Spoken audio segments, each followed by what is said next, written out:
I'm continuing my series, Fabiano Caruana's Top 10 Attacks. There are already 4 videos in the playlist, so do check that out. You'll find the link up there. And I wouldn't want to be accused of bias in the run-up to the World Championship match, so there's also a Carlsen playlist, Magnus Carlsen's Top 10 Finishes, and you'll see the link up there as well in the video description or in the info tab. So here we go. Fabiano Caruana's Top 10 Attacks, and this is the latest one. This was played in the 2008 Olympiad in Dresden when Caruana was representing Italy, and it's in the Italy-Sweden match.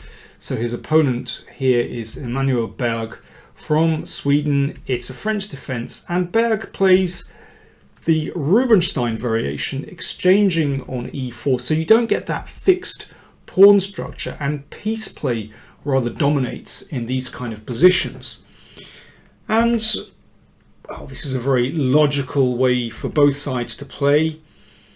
This bishop comes to this very important diagonal. You can also play bishop c4 there, or bishop g5, and now c5, a very important move for black because it chips away at white's center, and black gets counterplay on this diagonal as well, and that was misfired, this diagonal, but also this one and this one too, as we'll see. So this is a very standard variation. It's been seen many times before, and here is a big crossroads in the game. I can imagine if Magnus Carlsen reached this position, he would exchange on f6 and then play bishop e4 to exchange off black's bishop pair. And in this position, because white has damaged the kingside pawns, then white has a very slight advantage. You can grind away in this position, and sometimes this knight can sort of hop around and try to get in on the kingside on a good day. But Fabiano prefers a more attacking option, and he plays the knight into this splendid square on e5, quite typical for these kind of positions. Then the knight looms over into black's position. Dangerous. But black has pretty good defensive resources.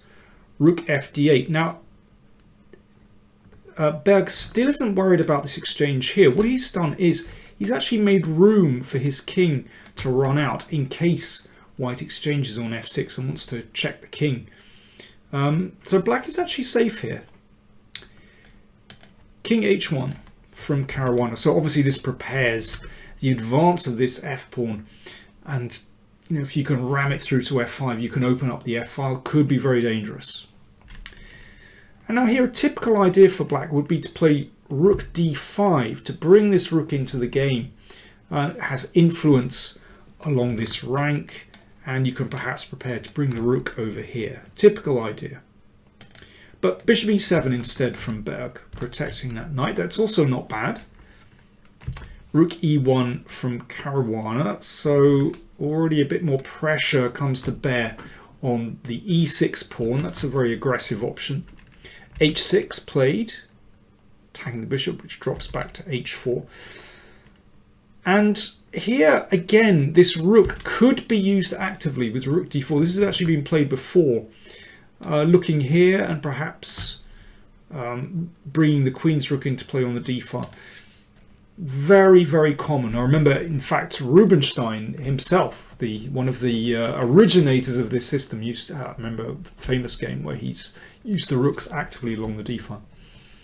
95 played by Berg. Well, black is very eager to exchange pieces. I understand, because white's pieces are massing on the king side. And if white were to exchange, then certainly this queen can defend or even counterattack on the king side, and suddenly you're threatening knight f4.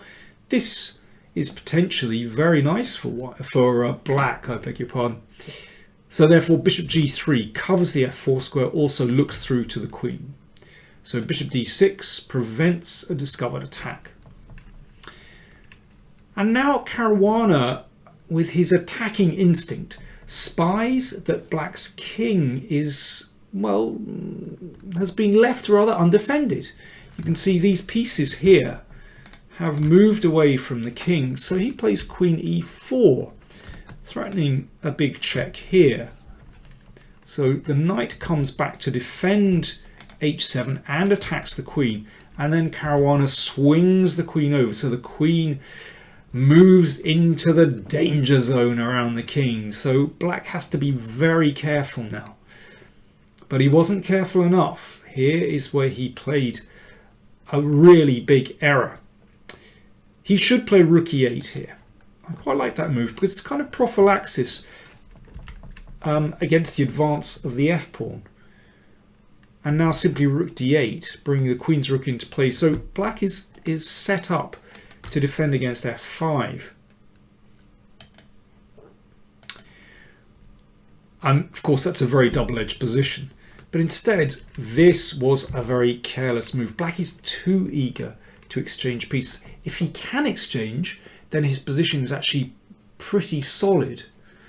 But here, I'm afraid he's overlooked something. Well, this sacrifice on f7, I think, is very obvious. But perhaps the next move black overlooked or simply underestimated. Having given up a piece, Caruana now gives up a whole rook.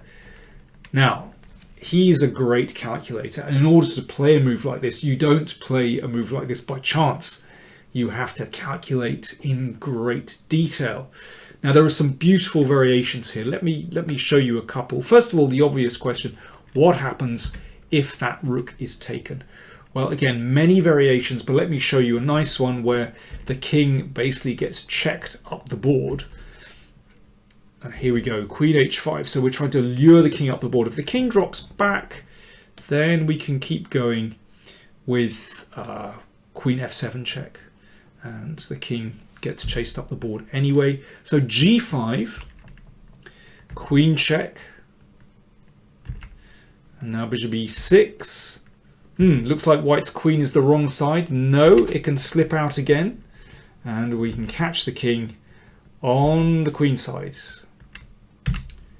There we go, checkmate. Very elegant. Okay, let's try something else. What about bishop takes bishop? So let's try and reduce some of white's forces before we go on, maybe take that rook. Well, here you don't have to recapture the bishop straight away. First of all, we throw in an obvious check, really, rook e7. And here you could recapture, but it's possible to give up the rook. Now, this is all possible because black's queen and the other pieces are way across the other side of the board. You can see black's king is totally exposed. And there's a very nice finish here. We give a check.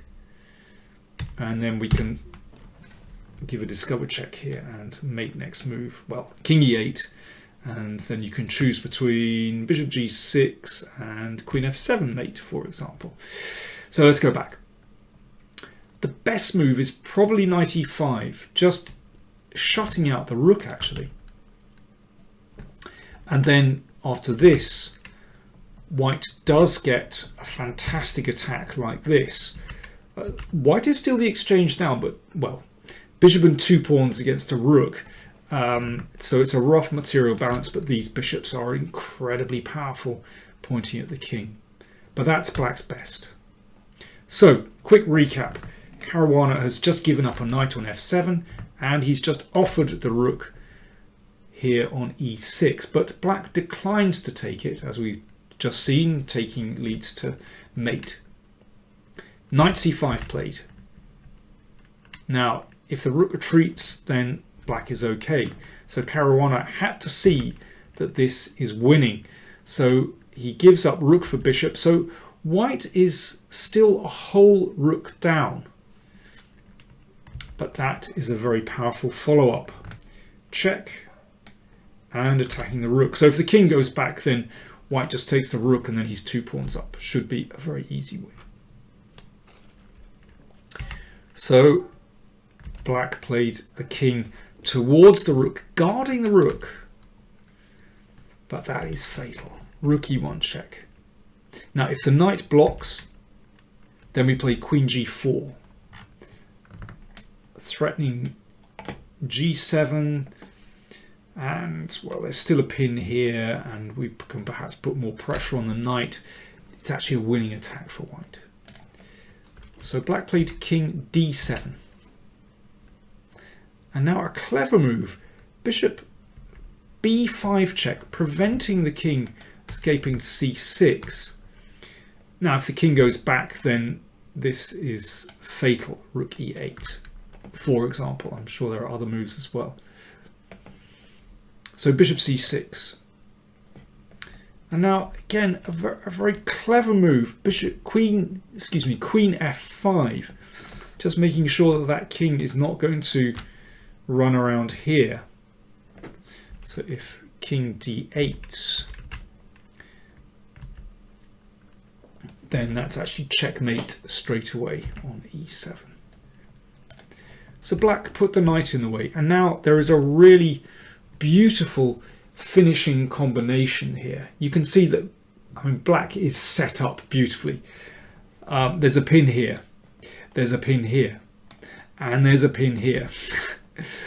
Somehow it's not surprising there's going to be something in this position, and perhaps you'd like to have a quick look. How would you finish things off cleanly from this position? So first of all, bishop takes rook. That's captured, and now rook takes knight. And in fact, in this position, Berg resigned. Let's see why. Well, first of all, that doesn't actually lead to a black win. Let's just see why and how. Because in this position, rook e1. So meeting a check with another check, a discovered check, and then you take the queen. So after rook takes, well, let's see queen takes.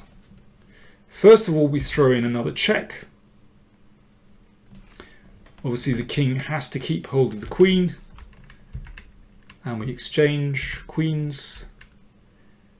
And white is left with an extra bishop. Very neat. Now, I've only shown you really a few of the variations in this game. I mean, if I show you too much, it would kind of gets too complicated.